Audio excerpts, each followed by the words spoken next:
Trick बना सकते हैं आप।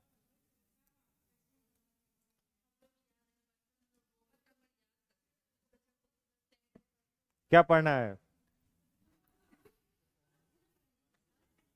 हाँ, क्या लास्ट टॉपिक क्या था?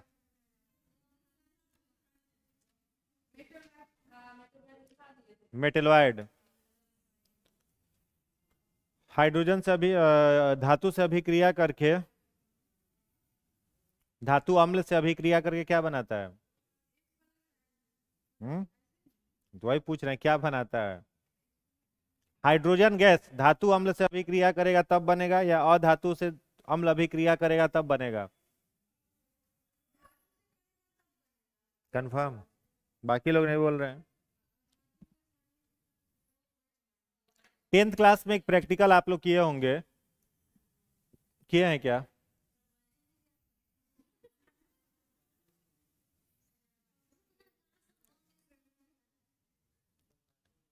एक प्रैक्टिकल उसमें करना था, एक टेस्ट ट्यूब लेके, ठीक है, और टेस्ट ट्यूब को, पैक टेस्ट ट्यूब, ठीक है, इसमें एसिड कोई भरा हुआ है, ठीक है, जैसे मान लेते हैं सल्फ्यूरिक एसिड है, ठीक है। क्या भरा हुआ है? सल्फ्यूरिक एसिड इसमें भरा हुआ है, और इसमें आपने डाल दिया क्या? जिंक ग्रेन्यूल्स, जिंक का दाना, ठीक है। क्या डाल दिया? जिंक। तो जिंक क्या है? धातु। और इसमें क्या है? सल्फ्यूरिक एसिड है। अब ये अंदर में रिएक्शन करेगा, धातु और अम्ल मिलेगा तो रिएक्शन करेगा ना। अब यहाँ पर एक रबर कैप है, यहाँ एक रबर कैप है, रबर कैप छोटा सा, और यहाँ से आप जो रिएक्ट कर रहा है, बस पतला सा कैप बनाए हैं, तो इससे जो रिएक्ट कर रहा है वह गैस यहाँ पर आ रहा है, आएगा ना बाहर। अब इस गैस को आप सोप सॉल्यूशन से, किसमें डालेंगे इस गैस को? सोप सॉल्यूशन, साबुन के पानी में। तो सोप सॉल्यूशन में जैसे ही यह गैस जाएगा, सोप सॉल्यूशन से बबल्स बाहर निकलना, बुलबुला बाहर निकलना शुरू हो जाएगा। और जब इस बुलबुले पर आप कैंडल लगाओगे, मोमबत्ती, तो यह बुलबुला से पॉपअप का साउंड आएगा, ठीक है, यानी फटने का साउंड आएगा ये बुलबुला। ये एक्सपेरिमेंट क्या बताता है? क्या बता रहा है? कि हाइड्रोजन गैस मुक्त हो रहा है। कौन सा गैस निकल रहा है ये? हाइड्रोजन गैस निकल रहा है। कल कहे थे ना, हाइड्रोजन जलने में मदद नहीं करता है, खुद जलता है, और ऑक्सीजन जलने में मदद करता है। आप कहिए कि साबुन के सॉल्यूशन में काहे डाल रहे हैं, डायरेक्ट चेक कर लेते हैं, डायरेक्ट चेक कर लेते तो मुंह जल जाता इसीलिए क्या किया जा रहा है, साबुन के विलियन में डाल रहे हैं, तो वह विलियन से क्या बाहर निकल रहा है? बबल्स। और बबल्स को जला रहे हैं, तब पता चल रहा है कि मेटल के साथ रिएक्ट कर करके एसिड हाइड्रोजन गैस मुक्त करता है। यहीं पर अगर मेटल के साथ, नॉन मेटल के साथ एसिड को रिएक्ट करवाएंगे तो क्या बनेगा? हाइड्रोक्साइड, OH- आयन बनेगा, ठीक है। ये सब कल पढ़ ही लिए थे ना? हाँ, उपधातु भी बता दिए थे। अच्छा, मान लो आपसे पूछा जाए कि पृथ्वी पर सर्वाधिक तत्व, बताइए पृथ्वी पर सबसे अधिक मात्रा में तत्व कौन कौन सा है? हाँ? तत्व पूछ रहे हैं। हाँ? तत्व याद रखना है, ओसियल फेकाना। क्या याद रखोगे? ओसियल फेकाना। सबसे ज्यादा ऑक्सीजन, सिलिकॉन, एल्युमिनियम, फेरस, ओसियल फेकाना, ठीक है। ओसियल फेकाना, ये पृथ्वी पर सर्वाधिक तत्व है। यदि पूछा जाए पृथ्वी पर सर्वाधिक धातु, क्या लिखेंगे? अल फेकाना। अल फेकाना का मतलब सबसे ज्यादा एल्युमिनियम, फेरस, कैल्शियम, सोडियम। या फिर अगर पूछा जाए मानव शरीर में तत्व। ठीक है, धातु भी याद रख लेना है, ये भी याद रख लेना है आपको, तत्व भी याद रख लेना। मानव शरीर में पूछा जाए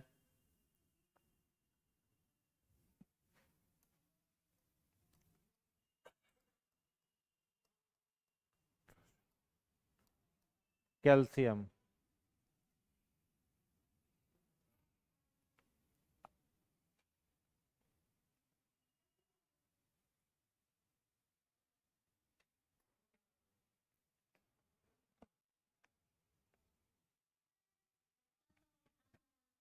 ना बहुत पिटाओगे तुम लोग, समझ रहे हो ना। मानव शरीर में सर्वाधिक धातु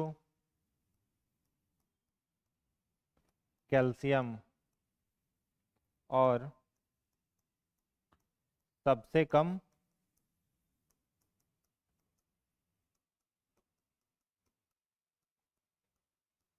मैग्नीज है।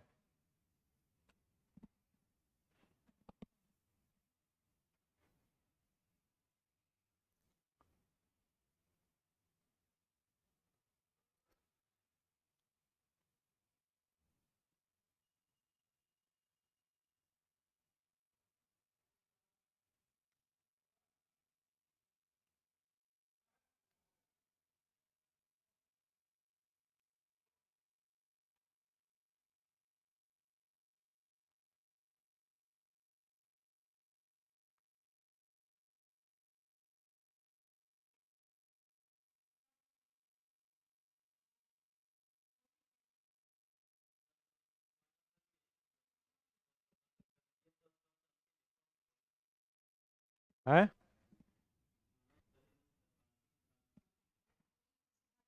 वही चीज पूछने वाले थे, पूछ लेना चाहिए था, उनके जगह आपका मजाक उड़ता। लाइन क्या लिखा हुआ है, पढ़ो तो नीचे नोट में, पढ़िए नोट में।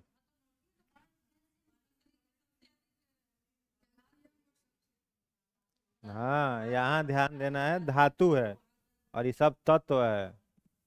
अब समझ में आ गया लाइन, एलिमेंट।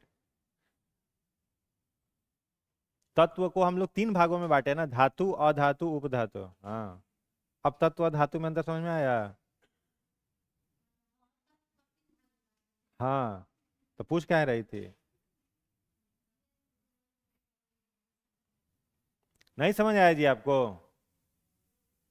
अरे यही ना दिक्कत है आपको कि मानव शरीर में सबसे ज्यादा कैल्शियम है, तो यहाँ कैल्शियम को लास्ट में कहाँ लिखे, यही पूछ रहे हैं ना। तो कैल्शियम धातु है, और यहाँ पर हम क्या लिख, कैल्शियम जो हो गया वह धातु है, और इधर जो है यह सब अधातु है। ऑक्सीजन क्या है, गैस है ना, तो अधातु है। कार्बन को धातु अधातु दोनों में रखा जाता है तो उपधातु कहते हैं। हाइड्रोजन अधातु है, नाइट्रोजन अधातु है। यहाँ पर बात किसकी हो रही है, धातु की। तो धातु में सबसे ज्यादा क्या है हम लोगों के शरीर में, कैल्शियम, और सबसे कम क्या है, मैग्नीज। बुझा गया। हाँ, कोई दिक्कत। और मानव शरीर में पूछा जाए, यही अगर पूछा जाता है कि मानव शरीर में सबसे अधिक तत्व कौन सा है, तब क्या कहते हैं, ऑक्सीजन। और सबसे कम तत्व कौन सा है, मैग्नीज, कैल्शियम नहीं, मैग्नीज। सबसे कम तत्व मैग्नीज, लेकिन धातु लिख दिया, तब सबसे ज्यादा कैल्शियम और सबसे कम मैग्नीज। सबसे अधिक मानव शरीर में अधातु कौन सा है, ऑक्सीजन। सबसे कम अधातु कौन सा है, नाइट्रोजन। बुझाया। हाँ, बहुत समझदार हैं आप। चलिए नेक्स्ट लिखिएगा। नेक्स्ट, यौगिक हेडिंग में, यौगिक लिखा दिए थे ना, नहीं यौगिक लिखिए, यौगिक।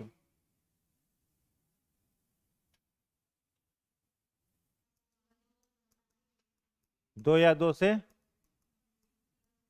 अधिक तत्वों का समान अनुपात में मिश्रण। ठीक है, दो या दो से अधिक तत्वों का समान मात्रा में मिश्रण से बनता है यौगिक। एग्जाम्पल में क्या क्या हो सकता है? H2O, CH4 कंपाउंड, हाँ, H2O, CH4, NH4, CFC, ठीक है, एक्सेट्रा। यौगिक के कितने पार्ट लिखवाया था कल हमने? दो। पहला क्या लिखवाए थे? कार्बनिक, कार्बनिक यौगिक, ऑर्गेनिक कंपाउंड। कार्बनिक कहते हैं यह, या लिखिएगा इसमें कार्बन उपस्थित होता है, यह जैव अपघट्य होते हैं। इसमें कार्बन उपस्थित होता है और यह कैसा होता है? जैव अपघट्य होता है।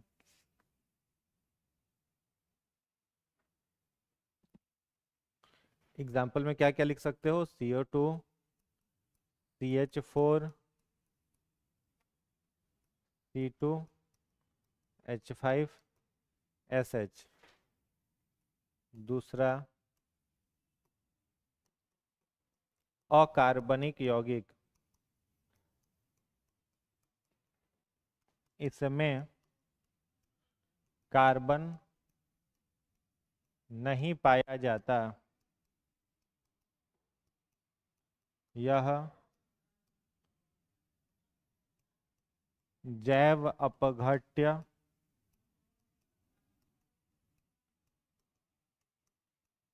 नहीं होता है। यानी नॉन बायोडिग्रेडेबल जो भी कंपाउंड है उन्हें इनऑर्गेनिक कंपाउंड कहेंगे।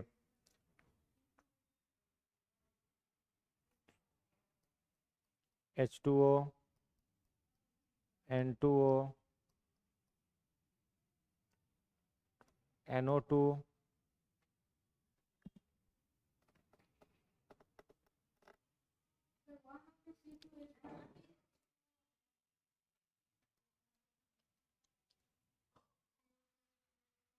क्या है? हाँ, SH।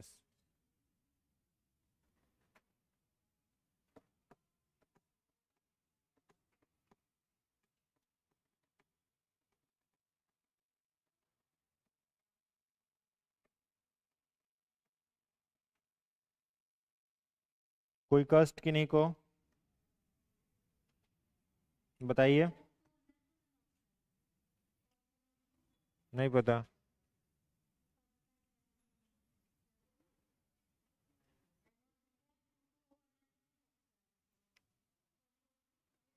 चलिए देखिए क्या लिखा हुआ है। यौगिक मतलब कंपाउंड, कंपाउंड दो या दो से अधिक तत्वों को निश्चित अनुपात में मिला करके बनेगा, ठीक है।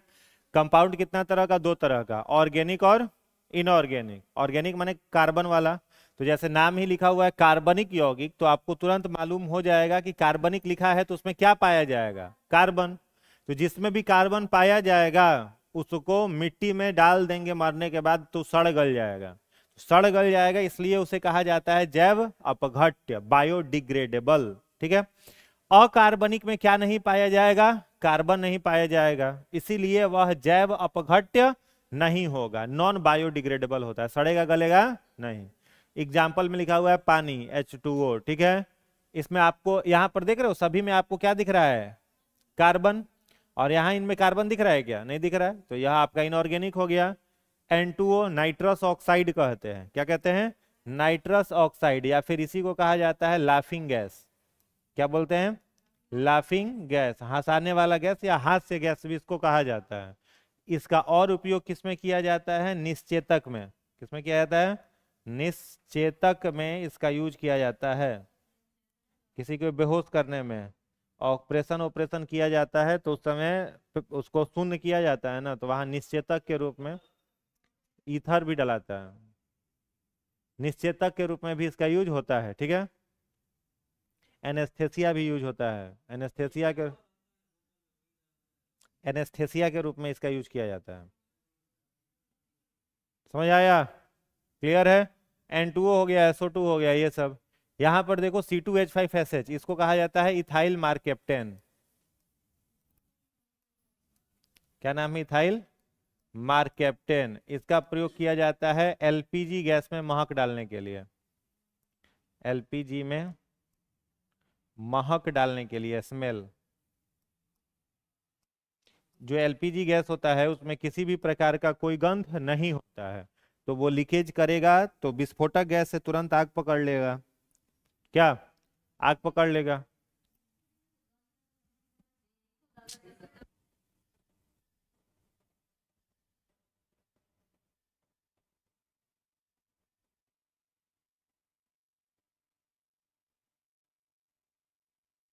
एलपीजी गैस में किसी भी प्रकार का कोई गंध नहीं होता है, समझ आया?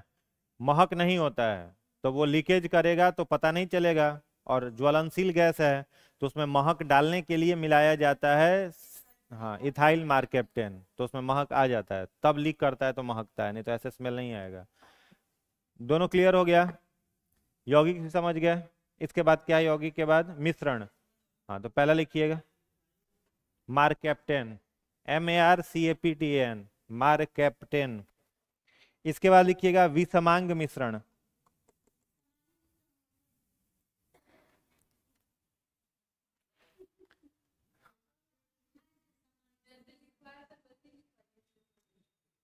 ठीक है, समांग मिश्रण।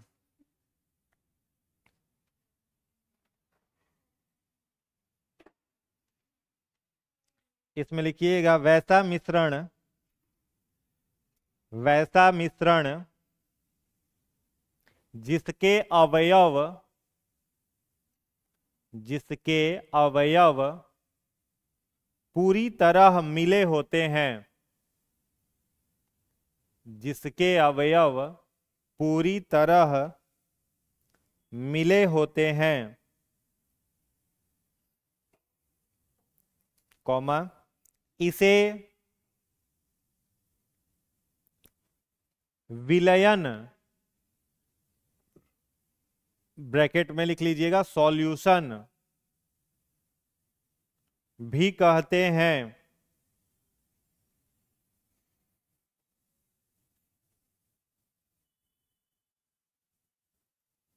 एग्जाम्पल में लिख लो शरबत,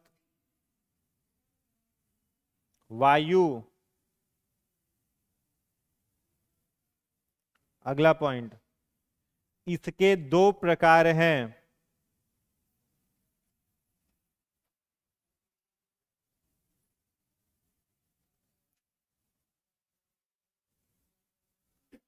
पहला तनु विलयन, तनु, तनु विलयन,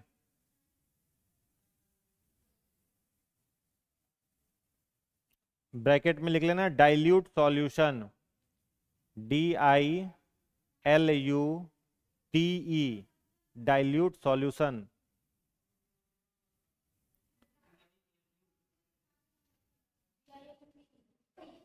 डाइल्यूट सॉल्यूशन। दूसरा लिखो सांद्र विलयन,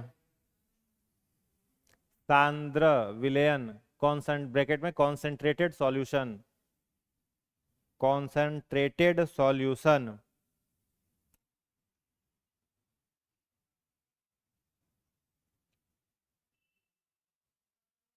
समझ आया क्या? नहीं आया?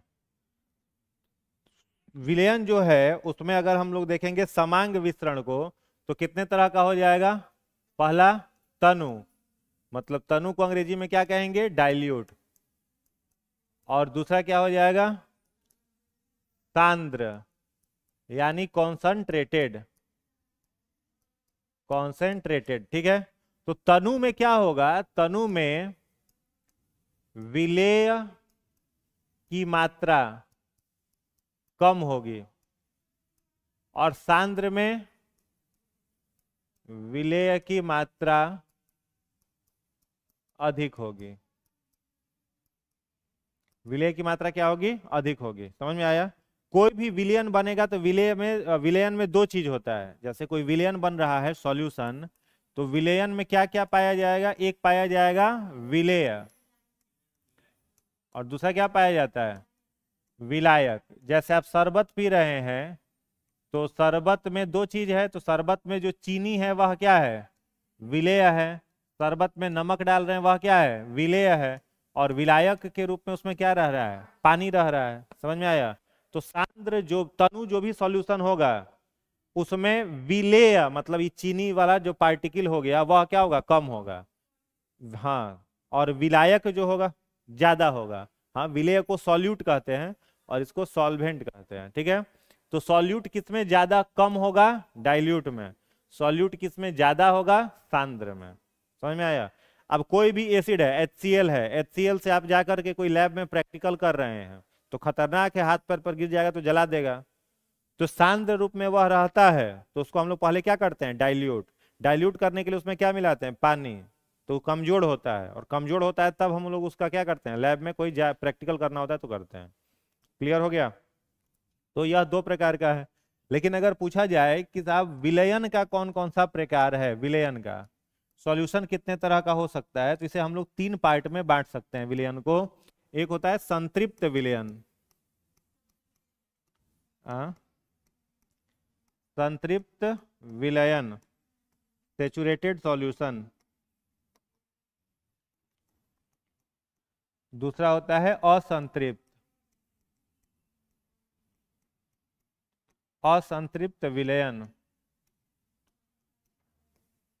अनसैचुरेटेड।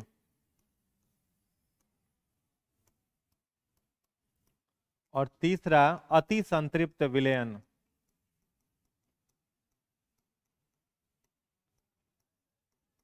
सुपर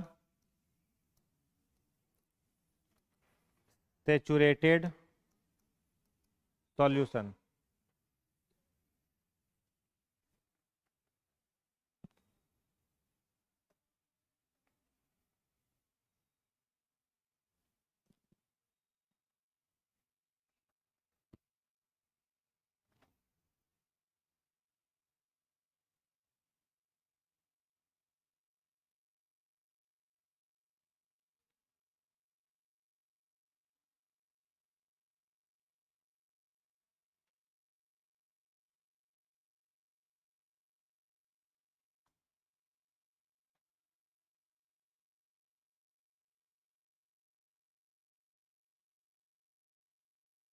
विलयन के कितने प्रकार हो गए, तीन, सैचुरेटेड, अनसैचुरेटेड और सुपर सैचुरेटेड। सैचुरेटेड किसको कहिएगा, जैसे मान लो आपके पास पानी है,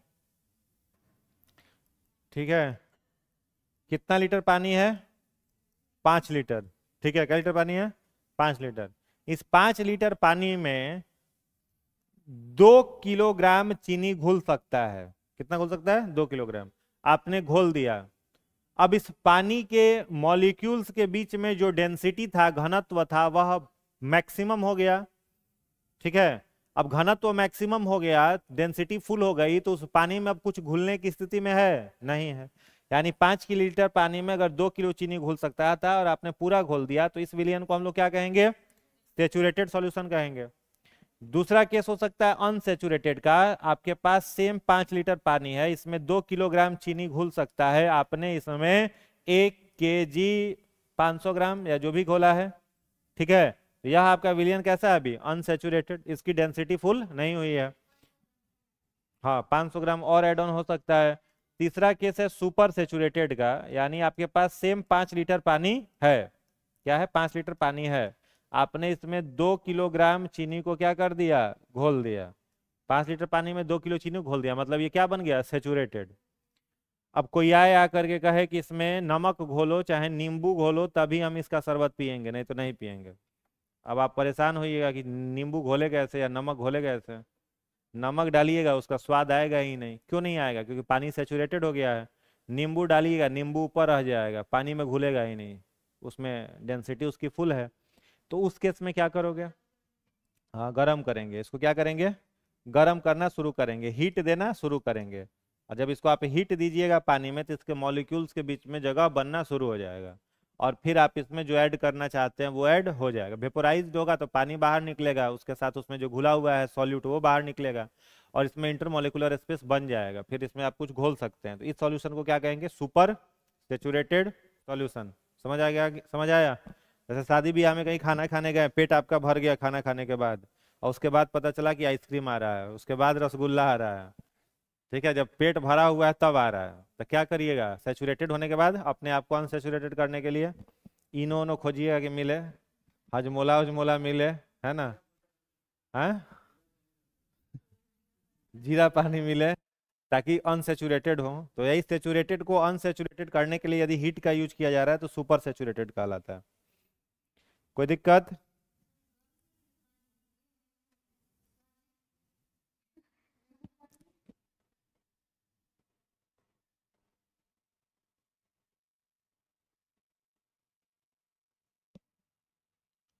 ये क्या था, सेचुरेटेड, ये क्या था, संतृप्त विलयन। असंतृप्त में एक लाइन लिख लीजिए, असंतृप्त विलयन,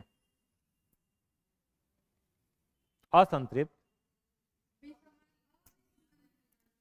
समांग लिखवाए थे ना, तो विसमांग होगा ना, आप लोग भी कह रहे हैं असंतृप्त, वाह, वही ना, तो आप बोले नहीं ना, आप सोच के रह जाते हैं खाली।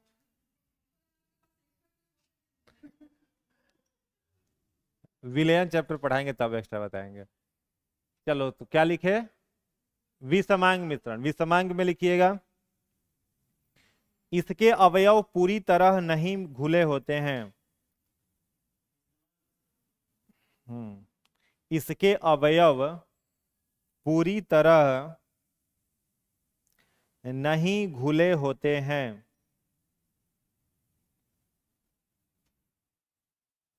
इसके अवयव पूरी तरह नहीं घुले होते हैं। एग्जाम्पल में लिख लो, सीमेंट, बारूद,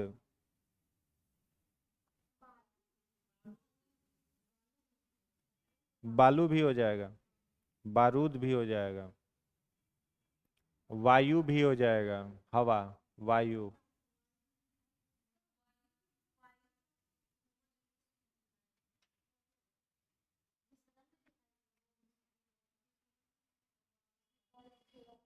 वायु में ऑक्सीजन, नाइट्रोजन, कार्बन डाइऑक्साइड सब बराबर होता है,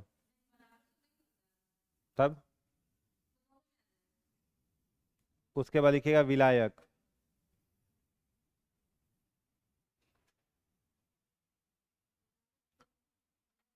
मतलब एक चार्ट बना लो इस तरीके का, एक तरफ लिखिएगा विलायक,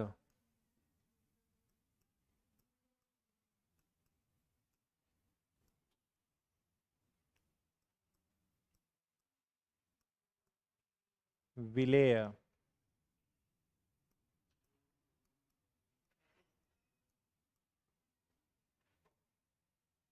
विलायक, विलेय, उदाहरण,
क्या दिक्कत हो गया?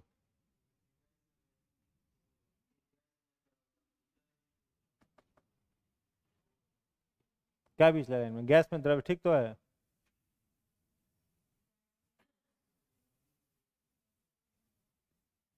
ठीक है, उसमें क्या है?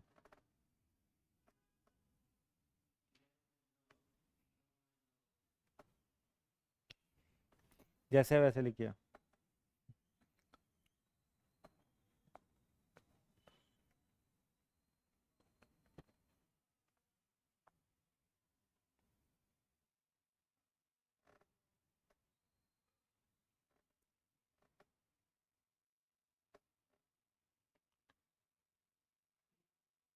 लिख लिए? गैस में गैस का एग्जाम्पल? हाँ, एयर। लिखिए वायु।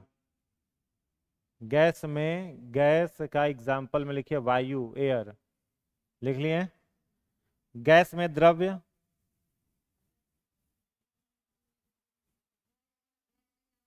कुछ नहीं बोले। गैस में द्रव्य, गैस में द्रव्य का क्या बोले? भाप और कोहरा। भाप और कोहरा, स्टीम एंड फॉग। भाप और कोहरा। आप कोहरे के मौसम में, ठंड के मौसम में बाहर निकलते हैं तो सिर पर पानी की बूंदें दिखाई देती हैं, तो द्रव्य है और गैस में ही मिला हुआ है, यानी एयर में पानी का ड्रॉपलेट मिला हुआ है। और स्टीम जो होता है भाप, भाप बाहर निकलते रहता है, ऊपर एक बर्तन रखिए तो पानी की बूंद के रूप में गिरेगा। तो ये सब क्वेश्चन कई बार आया हुआ है कि कोहरा किसका एग्जाम्पल है, किसमें किसका मिश्रण है, तो ये सब याद रखना एग्जाम्पल। तीसरा है आपका क्या? गैस में ठोस, तो क्या हो जाएगा? लिखिए धुआं। धुआं, कौमा धूल भरी आंधी, स्ट्रॉम। धूल भरी आंधी, आंधी चलता है तो धूलकण साथ में उड़ता है। द्रव्य में गैस, नेक्स्ट क्या है? द्रव्य में गैस क्या होगा बताओ? हाँ हाँ, कोल्ड ड्रिंक। द्रव्य में gas, cold drink. Cold drinks को बोला जाता है कार्बोनेटेड वाटर या एरिएटेड वाटर। क्या बोला जाता है? कार्बोनेटेड वाटर या एरिएटेड वाटर। कोल्ड ड्रिंक में कौन सी गैस मिली हुई होती है? Carbon dioxide. कौन सी गैस होती है? Carbon dioxide. तो पानी में गैस मिल गया। समझ में आ रहा है ना? अगर पूछा जाए कि कोल्ड ड्रिंक में विलेय क्या है तो क्या बोलोगे? विलेय क्या है? Carbon dioxide. और विलेय क्या है? पानी। ठीक है, विलेय मतलब जिसको घोला जाए, विलायक माने जिसमें घोला जाए। हाँ, तो उसमें ध्यान रखना है विलायक और विलेय। उसके बाद लिखिएगा नेक्स्ट क्या है? द्रव्य में द्रव्य, दूध मिला पानी। उल्टा बोल दिए, पानी मिला दूध। पानी मिला दूध। ठीक है, दूध में पानी अगर मिला हुआ है तो वह द्रव्य में द्रव्य हो जाएगा। द्रव्य में ठोस क्या होगा बताओ? हम्म, शरबत, शुगर सिरप। चीनी को मिलाते हैं ना पानी में। नमक पानी, ये भी होगा। ठीक है, द्रव्य में ठोस मतलब शरबत।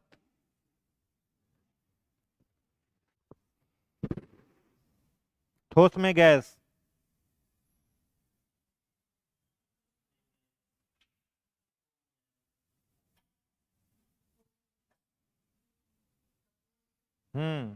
कपूर का ऊर्ध्वापातन।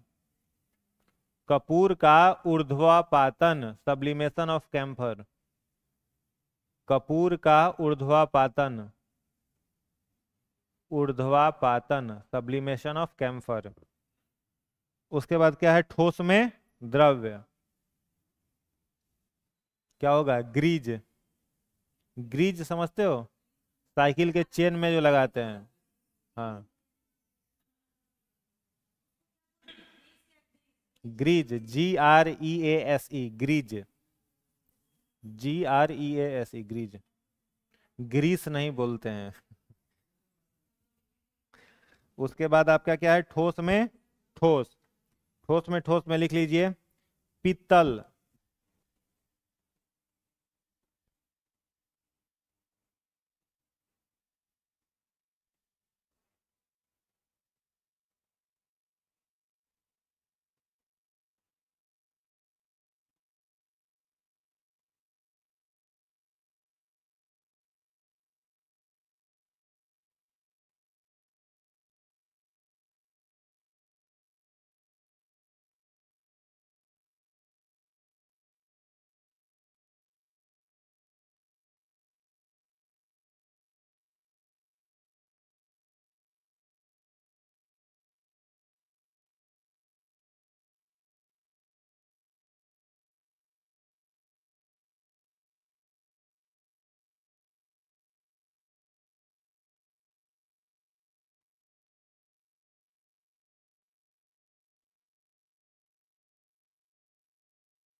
कोई दिक्कत नहीं ना?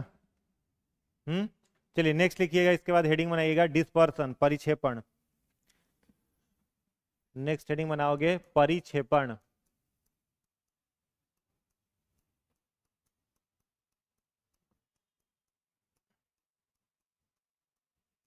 डिस्पर्सन,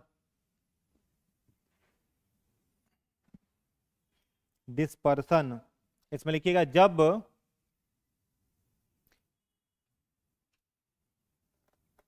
एक कण दूसरे कण के चारों ओर बिखर जाता है, जब एक कण दूसरे कण के चारों ओर बिखर जाता है तो यह क्रिया परिक्षेपण कहलाती है।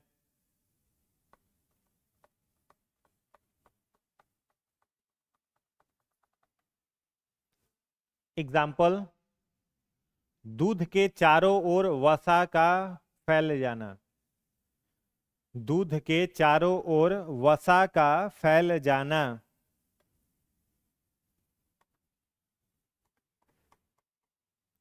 दूध को गर्म करते हैं तो उसका छाली चारों ओर क्या हो जाता है, ऊपर की तरफ फैल जाता है, तो यह प्रक्रिया क्या कहलाती है, परिक्षेपण, डिस्पर्सन।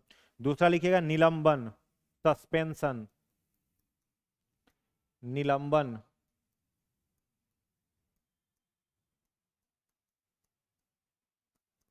सस्पेंशन।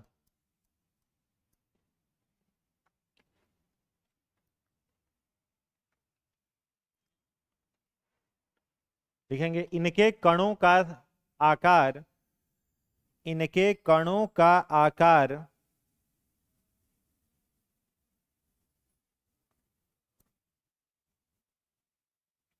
(10⁻⁻5 मीटर से बड़ा होता है, कॉमा इन्हें देख सकते हैं, इन्हें देख सकते हैं,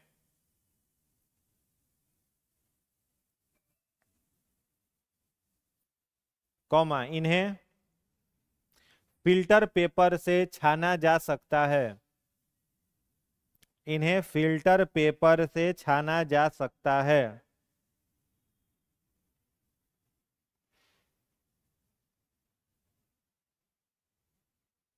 एग्जाम्पल, सिरफ, सिरफ, कॉमा नदी का गंदा जल,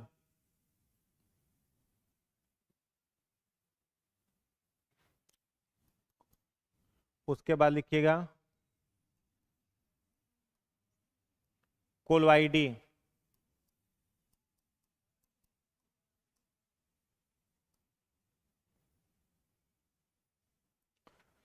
इनके कण का आकार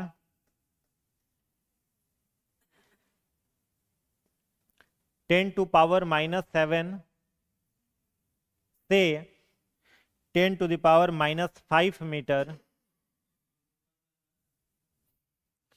10⁻⁻7 से 10⁻⁻5 तक होता है,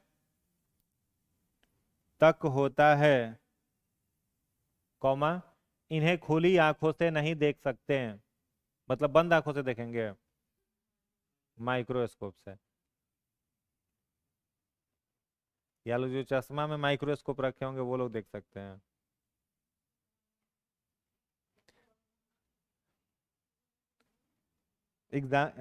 कॉमा इन्हें फिल्टर पेपर से नहीं छाना जा सकता,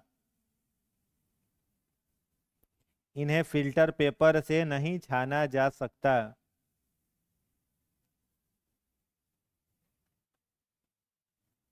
एग्जाम्पल में लिखिएगा स्याही, इंक, ब्लड,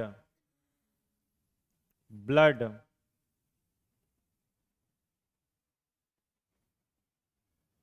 समझ आया?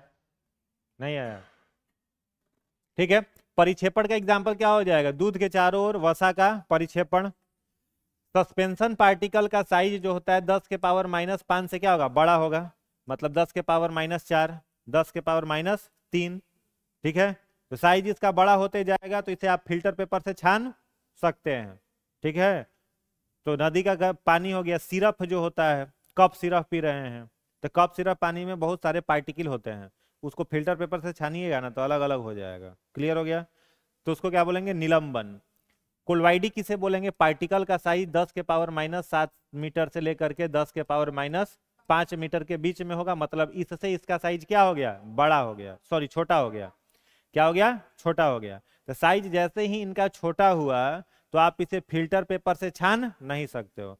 फिल्टर पेपर पर डालोगे, फिल्टर पेपर को क्रॉस करके नीचे चला जाएगा। अब जैसे आपका ब्लड है, तो ब्लड में आपको मालूम है कि इसमें आरबीसी भी है, इसमें डब्ल्यूबीसी भी है, इसमें प्लेटलेट्स भी है, इसमें प्लाज्मा भी है ना जी। तो इस ब्लड को अगर आपको छानना है तो फिल्टर पेपर से नहीं छान सकते हैं। कैसे छानेंगे? डायलिसिस द्वारा। ब्लड को छानने के लिए क्या किया जाता है? डायलिसिस। तो डायलिसिस से इसको छान पाएंगे। बुझा गया? ठीक है। तो जिसको आप फिल्टर पेपर से नहीं छान सकते हैं उस विलियन को क्या कहेंगे? कोलवाइडल विलियन कहेंगे, कोलवाइडल सॉल्यूशन। कोई दिक्कत? चलिए नेक्स्ट। ब्राउनियन गति।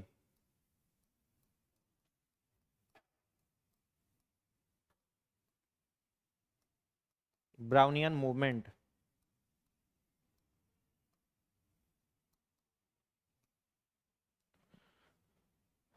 ब्राउनियन गति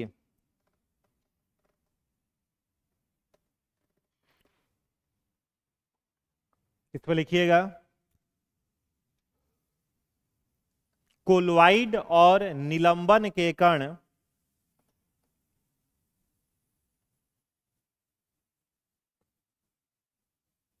एक दूसरे से टकराकर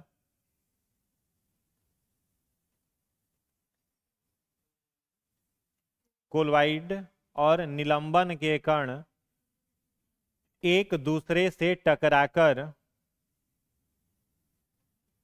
जिग जैग, जेड जी जेड जी, जिग जैग गति करते हैं, गति करते हैं, इसे ब्राउनियन गति कहा जाता है।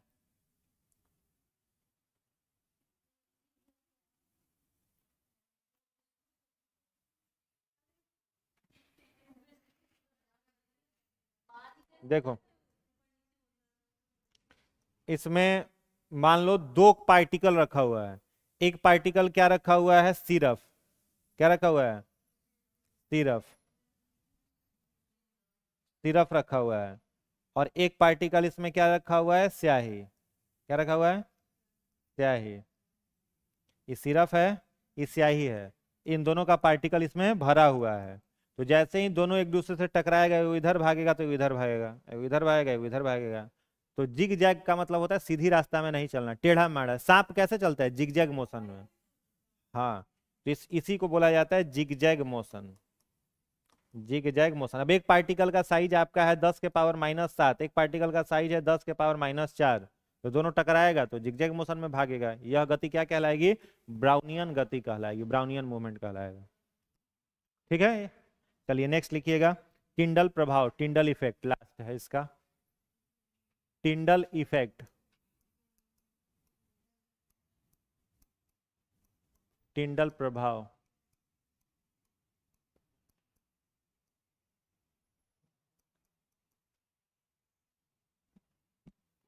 टिंडल प्रभाव लिखिएगा। जब कोलाइडी एवं निलंबन के कणों से, जब कोलवाइडी एवं निलंबन के कणों से प्रकाश टकराता है, प्रकाश टकराता है, तो प्रकाश का प्रकीर्णन हो जाता है। प्रकीर्णन, प्रकाश का प्रकीर्णन हो जाता है। स्कैटरिंग ऑफ लाइट, प्रकीर्णन हो जाता है। इसे टिंडल प्रभाव बोलते हैं, इसे टिंडल प्रभाव कहते हैं।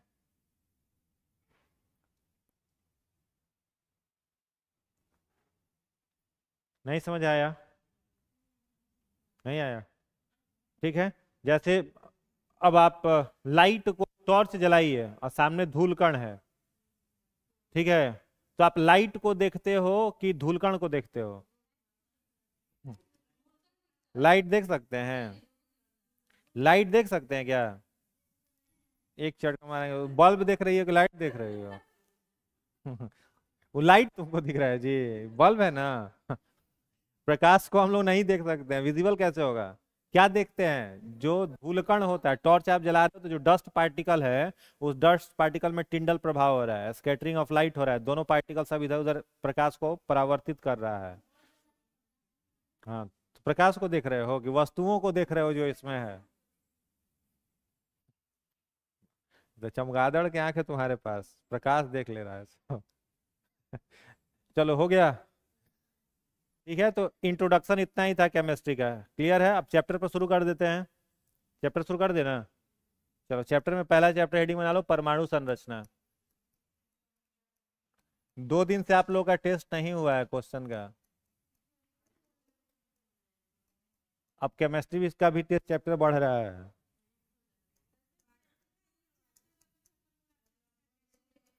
हाँ, तो बायोलॉजी छोड़ देना।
तो सब रखे रहो कंफ्यूजन को एक जगह। हाँ, क्लियर मत करो। हाँ,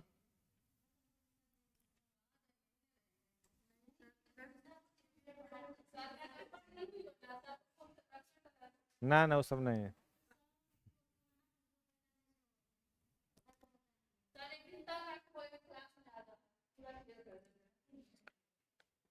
परमाणु संरचना, एटॉमिक स्ट्रक्चर।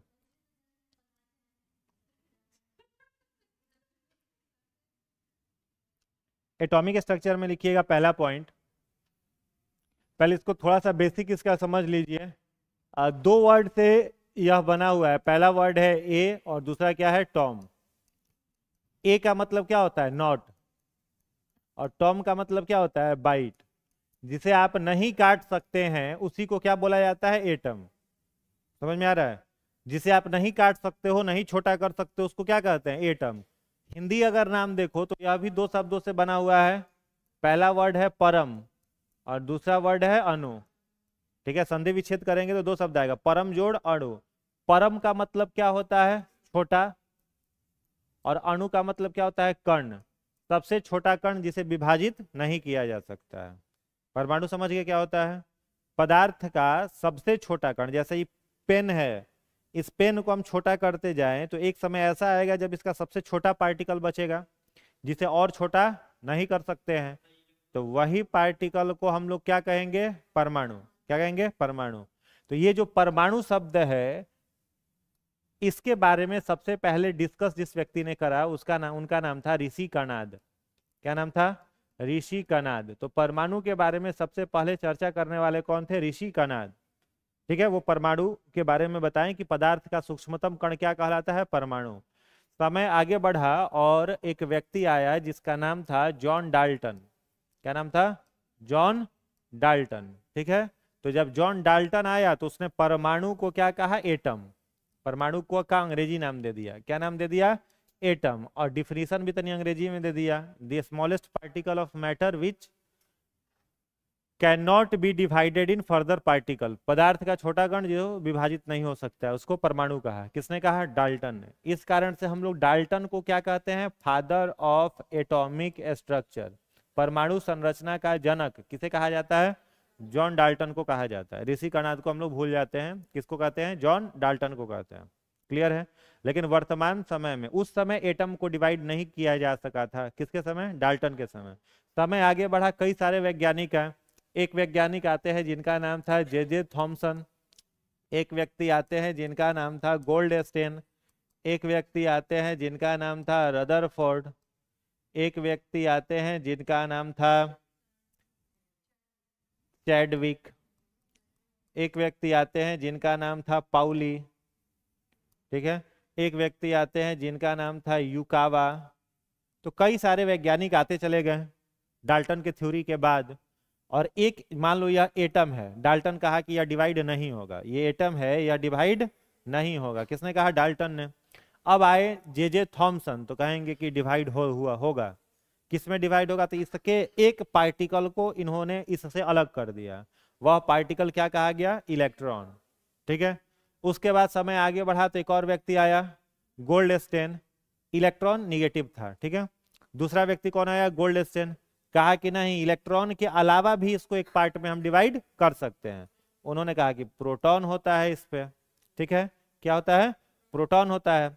तीसरा व्यक्ति आया, चैडविक। कहा कि इन दोनों के अलावा भी कुछ है इसमें, तो न्यूट्रॉन को इसने इससे अलग कर दिया। उसके बाद आया पाउली। तो पाउली आया तो कहा कि इसके अंदर एक और चीज है इन तीनों के अलावा, जिसको बोला गया न्यूट्रीन। क्या बोला गया, न्यूट्रीन बोला गया। इसके बाद आया युकावा। युकावा जब आया तो इसने कहा कि इन चारों के अलावा एक और चीज है इसमें, मेसोन। मेसोन को अलग कर दिया। एक और व्यक्ति आता है आगे चल करके, नाम था एंडरसन। तो इसने कहा कि नहीं, इन पांचों के अलावा एक और चीज है, पोजिट्रॉन। तो पोजिट्रॉन को भी इसने क्या किया, इससे अलग कर दिया। कहा कि एक एटम को हम कई भागों में विभाजित कर सकते हैं, that's why the atomic theory was of Dalton is proved wrong. Dalton का एटॉमिक थ्योरी जो है वो आगे चल करके गलत साबित हो गया, क्योंकि एक एटम को हम कई भागों में क्या कर सकते हैं, विभाजित कर सकते हैं। एटम का धुआं धुआं उड़ा दिया सब। ठीक है, एटम को क्या किया, कई सारे भागों में डिवाइड कर दिया अलग अलग वैज्ञानिकों ने। इसलिए डाल्टन का एटॉमिक थियरी जो है वह क्या है, क्या है, मतलब गलत साबित हो गया। तो पहला पॉइंट इसमें लिखिएगा, फर्स्ट पॉइंट,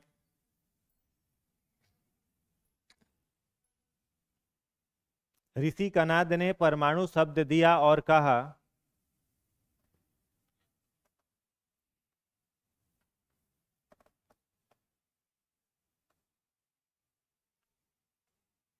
पदार्थ छोटे छोटे कणों से मिलकर बने होते हैं।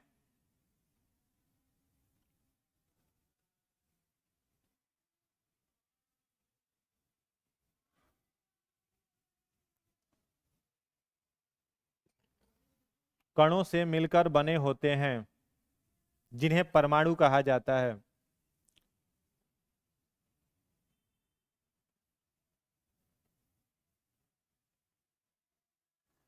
ठीक है, ऋषि कनाद ने क्या कहा?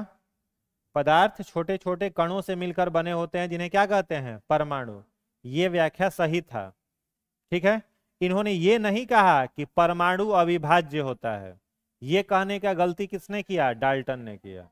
ठीक है, इन्होंने केवल कहा कि पदार्थ परमाणुओं से बने होते हैं, बस। ऋषि कनाद यही कहे। अगला पॉइंट लिखिएगा। एटम की विस्तृत जानकारी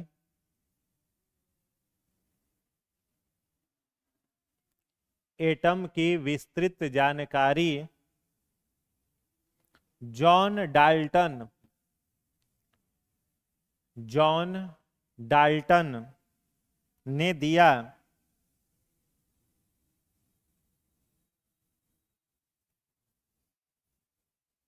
इसलिए उन्हें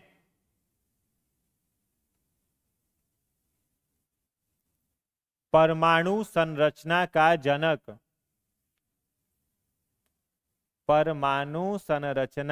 जनक कहते हैं।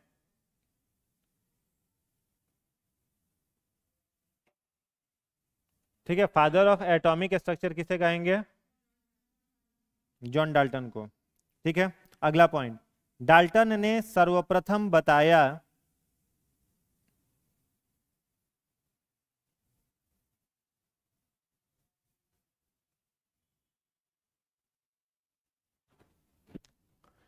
कि परमाणु अविभाज्य होते हैं, अविभाज्य एवं गोलाकार होते हैं। डाल्टन ने सर्वप्रथम बताया कि परमाणु अविभाज्य एवं गोलाकार होते हैं। ठीक है, एटम का साइज कैसा होगा? गोलाकार। कौन बताया? डाल्टन। ये सही था। अविभाज्य कहा ना, बस यही गलत था। ठीक है, चलिए अगला पॉइंट लिखिएगा। एटम के सब एटॉमिक पार्टिकल निम्न हैं। एटम के सब एटॉमिक पार्टिकल्स निम्न हैं। इलेक्ट्रॉन, प्रोटॉन, न्यूट्रॉन, सब लिखा हुआ है, लिख लीजिए। न्यूट्रिन, मेसोन,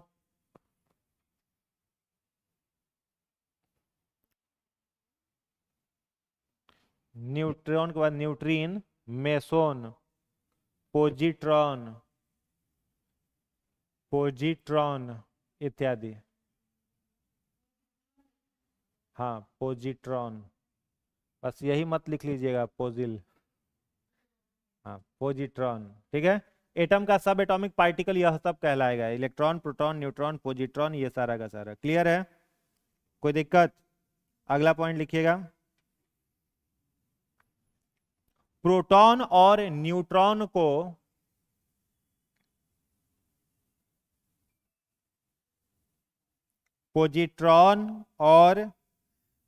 प्रोटॉन और न्यूट्रॉन को न्यूक्लियॉन्स लिख लेंगे ना इसको, न्यूक्लियॉन्स कहते हैं। जबकि इलेक्ट्रॉन वृत्ताकार पथ पर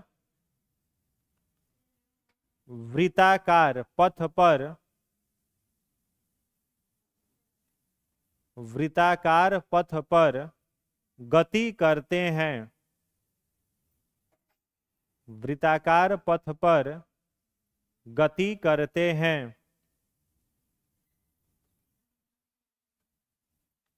समझ आया? नहीं आया? देखो, न्यूक्लियॉन किसे कहा जाएगा? जैसे कोई परमाणु है, एटम है, तो एटम का जो कि सेंटर है इसको न्यूक्लियस कहेंगे। तो न्यूक्लियस में दो चीज होता है, प्रोटॉन प्लस न्यूट्रॉन। और इलेक्ट्रॉन्स कहाँ पर पाए जाएंगे? बाहर के ऑर्बिट में गति कर रहे हैं। तो जो न्यूक्लियस में पाया जा रहा है उसी को हम लोग क्या कहेंगे? न्यूक्लियॉन।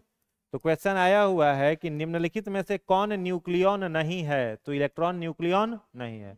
न्यूक्लियस में जो पाया जाएगा प्रोटॉन न्यूट्रॉन, उसको न्यूक्लियॉन्स कहेंगे। अब इसमें पदार्थ परमाणु का अगर मौलिक कण आपसे पूछा जाए, फंडामेंटल पार्टिकल, परमाणु के मौलिक कण, तो दो तरीके के होंगे। एक हो जाएगा अस्थाई मौलिक कण, अस्थाई मौलिक कण, और दूसरा स्थाई मौलिक कण। अस्थाई मौलिक कण को अगर हम लोग बांटे, डिवाइड करें, तो इसको दो भागों में इसको हम लोग बांट सकते हैं तीन भाग, तीन चार भागों में। जैसे पोजिट्रॉन, मेसोन, न्यूट्रिन, ये सब। और अस्थाई को अगर बांटें तो तीन भाग में, इलेक्ट्रॉन, प्रोटॉन और न्यूट्रॉन। इलेक्ट्रॉन, प्रोटॉन और न्यूट्रॉन।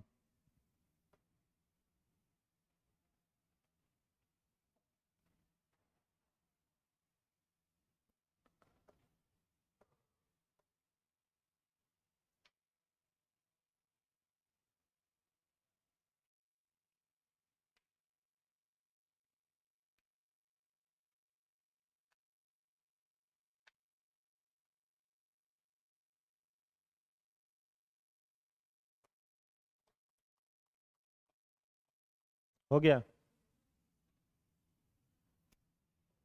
इसमें कोई दिक्कत किन्हीं को तो बताएं। क्लियर है?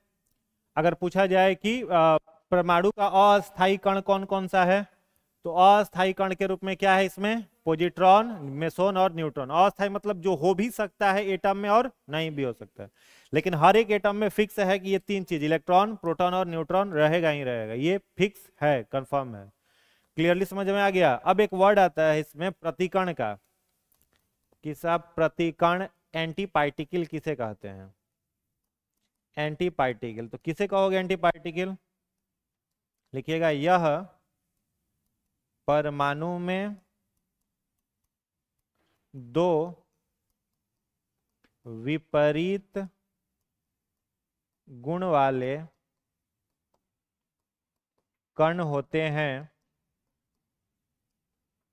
दो विपरीत गुण वाले कण होते हैं जो यदि टकरा जाएं तो परमाणु का अस्तित्व समाप्त हो जाता है। अगला पॉइंट इसका लिख लीजिएगा, पोजिट्रॉन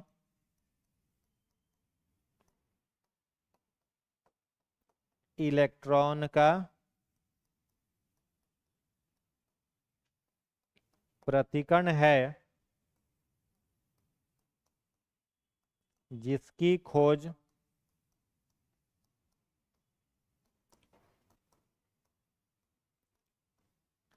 एंडरसन ने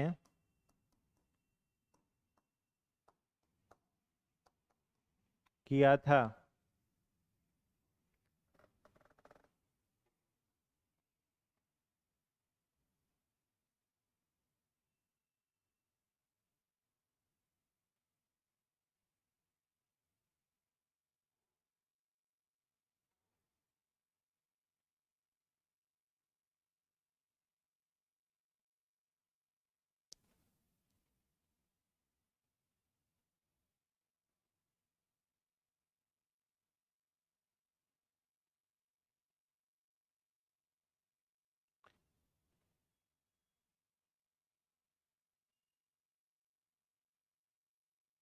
ठीक है, तो इलेक्ट्रॉन का एंटी पार्टिकल कौन है? पॉजिट्रॉन। पॉजिट्रॉन किसने खोजा?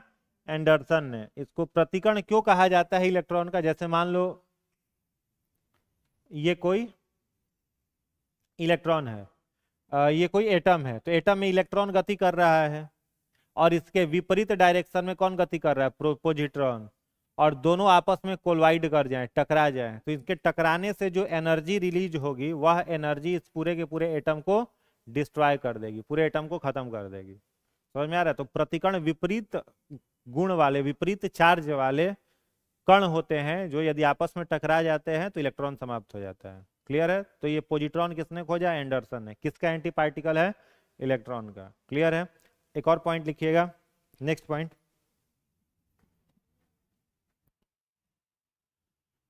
विद्युत विद्युतः विद्युतः इलेक्ट्रिकली विद्युतः परमाणु उदासीन होते हैं।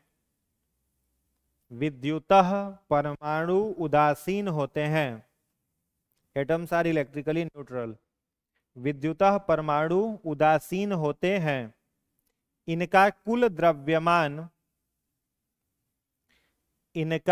द्रव्यमान नाभिक के कारण होता है। नाभिक मीन्स न्यूक्लियस।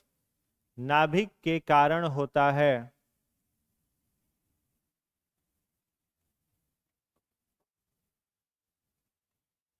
अगला पॉइंट, परमाणु का नाभिक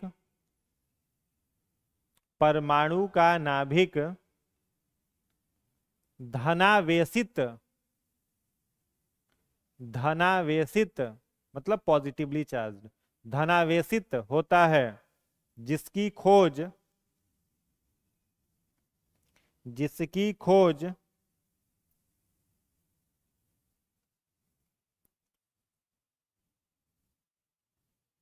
रदरफोर्ड ने किया था।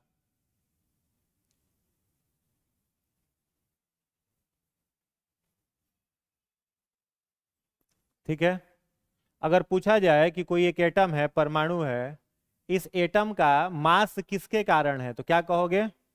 मास किसके कारण है? न्यूक्लियस के कारण है। न्यूक्लियस में क्या है? प्रोटॉन और न्यूट्रॉन। अब आप कहोगे कि सर हमें वो फॉर्मूला पढ़े हैं, P बराबर N बराबर E, सॉरी Z से होता है ना, हाँ, Z बराबर P बराबर E, मतलब जो एटॉमिक नंबर है, Z मतलब एटॉमिक नंबर, ये प्रोटॉन ये इलेक्ट्रॉन। एक परमाणु में जितना प्रोटॉन होता है उतना ही क्या होता है? इलेक्ट्रॉन भी होता है।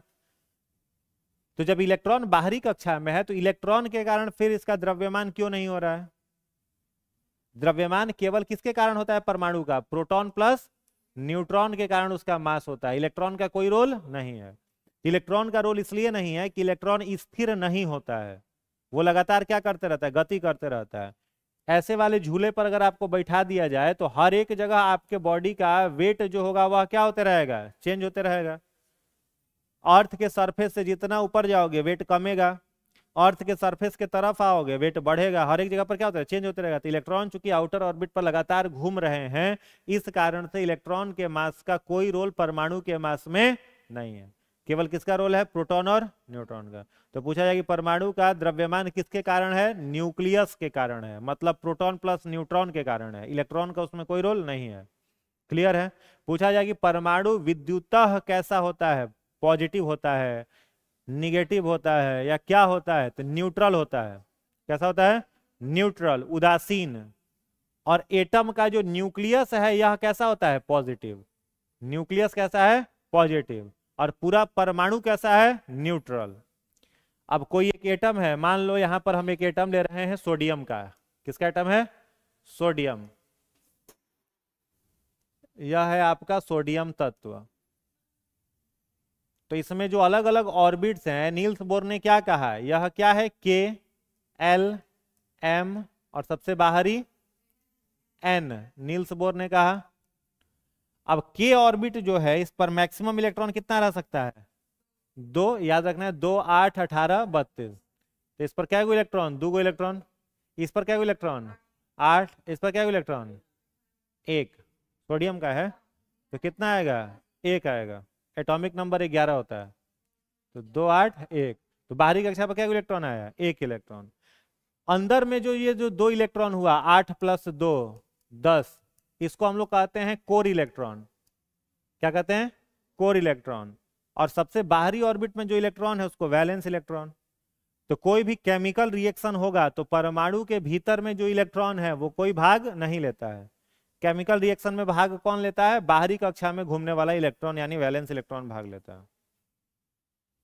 वैलेंस करना तो संयोजी कहना जरूरी है, ठीक है। वैलेंस इलेक्ट्रॉन क्या करता है, भाग लेता है, समझ गए। और कोर इलेक्ट्रॉन भाग नहीं लेता है। इसलिए परमाणु विद्युतः क्या होते हैं, उदासीन होते हैं, न्यूट्रल रूप में पड़े हुए रहते हैं। समझ में आया। चलिए अगला पॉइंट लिखिएगा, परमाणु की त्रिज्या। नेक्स्ट पॉइंट लिखोगे, परमाणु की त्रिज्या, परमाणु की त्रिज्या एंगस्ट्रम, परमाणु की त्रिज्या एंगस्ट्रम में मापी जाती है। एंगस्ट्रम में मापी जाती है।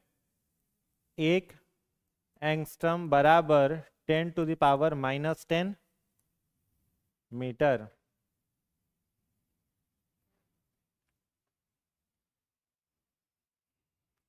त्रिज्या मीन्स रेडियस। अगला पॉइंट, नाभिक की त्रिज्या, नाभिक की त्रिज्या फर्मी, नाभिक की त्रिज्या फर्मी में मापी जाती है।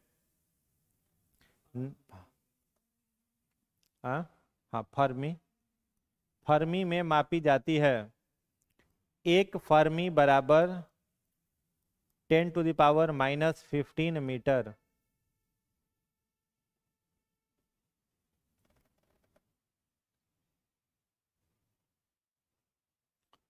नोट में लिखिएगा, नाभिक अपने परमाणु से, नाभिक अपने परमाणु से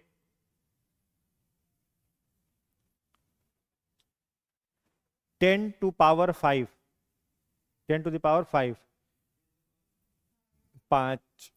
5 खाली 5 परमाणु अपने नाभिक से, सॉरी, नाभिक अपने परमाणु से 10⁵, ब्रैकेट में लिखिएगा 1,00,000 गुना, 1,00,000 गुना छोटा होता है, 1,00,000 गुना छोटा होता है। न्यूक्लियस एटम से कितना छोटा है, 1,00,000 गुना, 10⁵ अब जैसे देखो यह एक एटम है, यह इसका न्यूक्लियस है।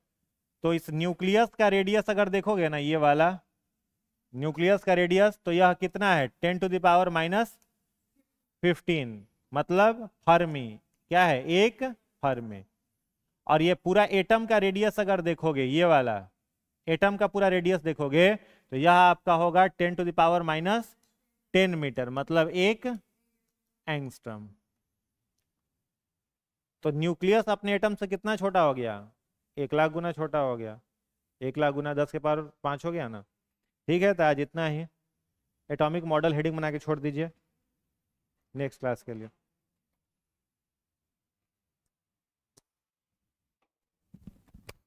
अगले क्लास में एटॉमिक मॉडल।